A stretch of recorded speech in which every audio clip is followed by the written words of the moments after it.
Well, hello and welcome to Geordieland 1892. This video is a bit late.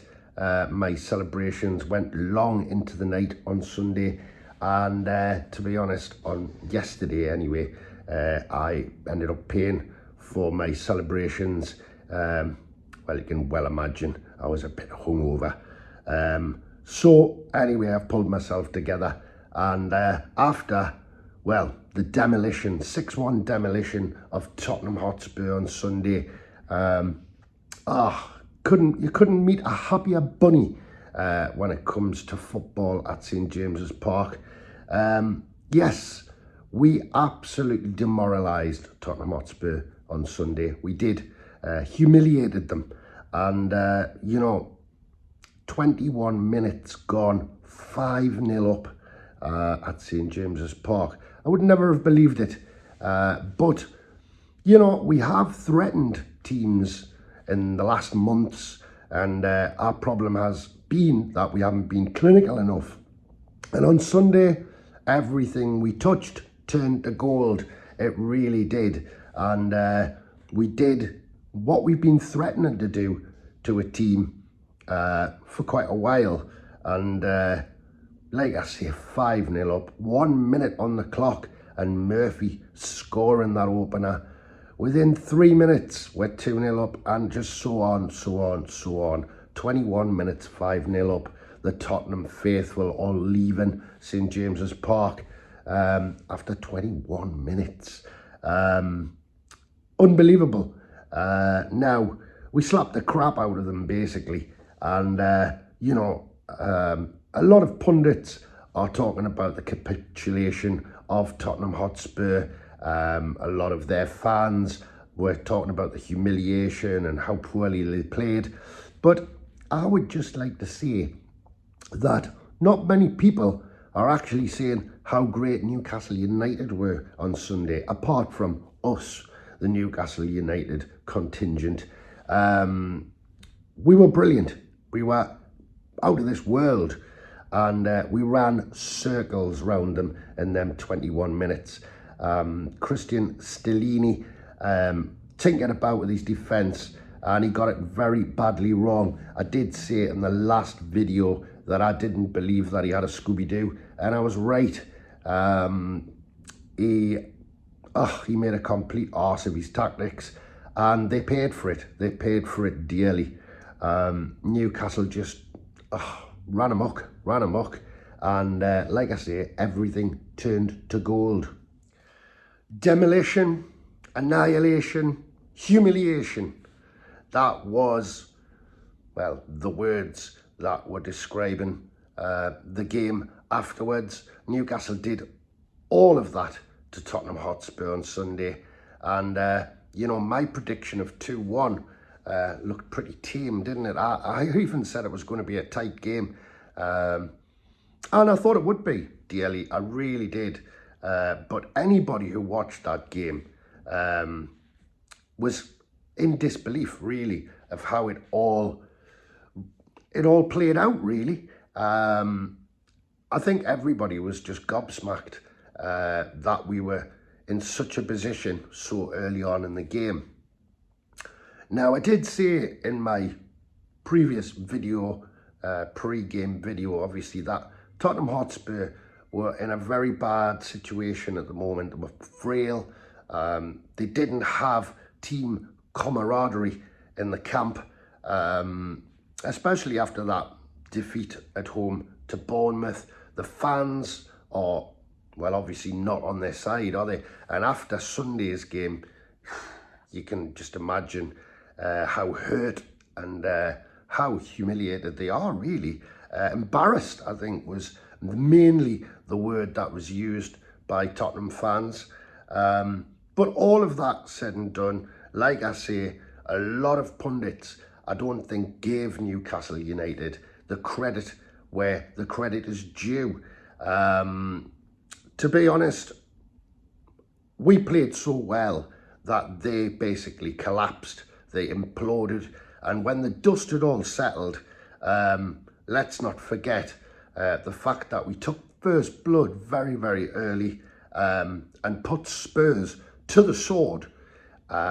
Just showed when we do score early and when we are on form, just what we can do to teams. Sunday we were relentless in our attack, and you know, some of the balls that were played to get us into the situation to score were phenomenal. And you know, one thing was that once we had Spurs under the cosh, we didn't let them come up and breathe. We kept them underwater, and you know, we systematically battered them relentlessly in those first 20 odd minutes. Obviously, Stellini did change things around after 21 minutes, and it evened the game out a little bit. But, you know, we were always a threat. Our job was done. And, you know, it has to be said that Newcastle United on Sunday were a class above. And was just streets. We were streets ahead of Tottenham Hotspur on Sunday. Now, obviously, Monday morning saw Christian Stellini losing his job. I pretty much knew that was going to happen after that drubbing. But how well did we take those goals? Listen, 6 points ahead of Tottenham now with the game in hand. I did see it in my last couple of videos that it wouldn't be the defining moment where we got Champions League football, but you know, we bounced back after the Aston Villa game in massive form, in a great manner, and you know, they didn't let the fans down, they didn't let the manager down, and they just went out for, and they went for the jugular basically, and it worked. Tottenham, where do they go from here? I really don't know. It's going to be a tough rest of the season, I think, for Tottenham. Basically, a frail and fragile, broken team is the way I look at them at the moment. Newcastle are on the up, and it looks like we're going to be marching off to the Champions League. Well, definitely to Europe anyway. And you know, so get your money saved up, and I think there's going to be some delightful European football trips to be had for Newcastle United next season. The whole day was unbelievable, really. I mean, the atmosphere at the start of the game was fantastic. Look, there was just a sense of belief, wasn't there? A massive sense of belief in that ground. And by half-time, to be honest, I think the Geordie Nation were knackered. I think they were all a bit tired after cheering 5 goals. And probably all without words, lost for words in that second half. You were thinking maybe it was going to be a cricket score. No, the job was done. And obviously, you know, Callum Wilson came on, and it was only one of his first few touches, really. And, you know, to make it 6, he hammered the nail in the coffin, really. I mean, even though Harry Kane did get a consolation, no, Newcastle was streets ahead. Everybody can say how bad Tottenham were, but by the way, just my point is how good were Newcastle on Sunday. I'd like some more pundits, I'd like a few more people to actually say that. Now, listen, we've got another game on Thursday. We go away to Goodison Park, and I don't know, they're going to be a bit fearful after that performance, aren't they? They're third bottom, they're fighting for their lives, Everton, and more of the same, please, sir. More of the same, please, Newcastle United on Thursday night. Let's go down there and play exactly like we did against Tottenham. Listen, Sean Dyche will have Everton set up in a better defensive manner, but with performances like that, with the players that we have, I think, honestly, I think we can go out and I think we can win that. And like I say, 3 more points for the greater good.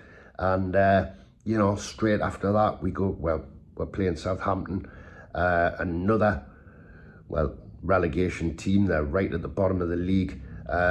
Let's not stop. Let's just keep going. Let's keep going and keep getting more points on the board. Now, I imagine everybody has just watched that game over and over again. I have, even in my hungover state yesterday. I couldn't help but, you know, a little lovely smile on my face every time I watched the goals go in. I was really happy to see Murphy get 2 goals. Obviously, goalkeeper Loris went off at half time. He said that he was injured. He said he had a hip injury. I think he was just demoralised and didn't want to come back out, me, personally. And we got a glimpse of Fraser Foster, didn't we? The Hexham lad. Poor bugger, having to come out and face that. But look, all I've got to say is what everybody else must have been talking about in the last few days, and today I imagine they'll be talking about this for a long time. We will be talking about the day that we absolutely battered Spurs at St James's Park. And it is revenge because, you know, last season them beating us 5-1. But this was revenge in a sweet way, wasn't it? Obviously, I watched some of the fan cams and I was watching some of the Tottenham fans reacting as those goals went in. And it was quite sweet, really. It's not that I hate Tottenham in any capacity, really. So, you know, don't get me wrong there. But, you know, it was just great to see Newcastle United being the ones, instead of receiving, we were the ones giving.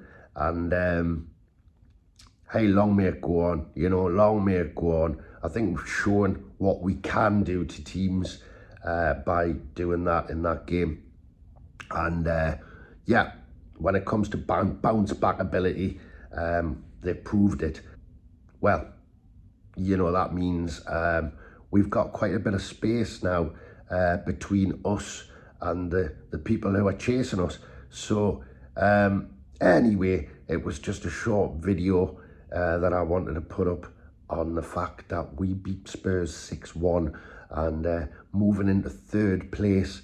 Obviously, Manchester United have got their game on Thursday night and it's against Tottenham. So that will be a very interesting game. We've just got to keep going forward. We've got to get 3 points at Goodison Park. Who cares what happens between Manchester United and Tottenham? It would be nice to see Tottenham actually bounce back and get 3 points or a point even against Manchester United just to make it better for us.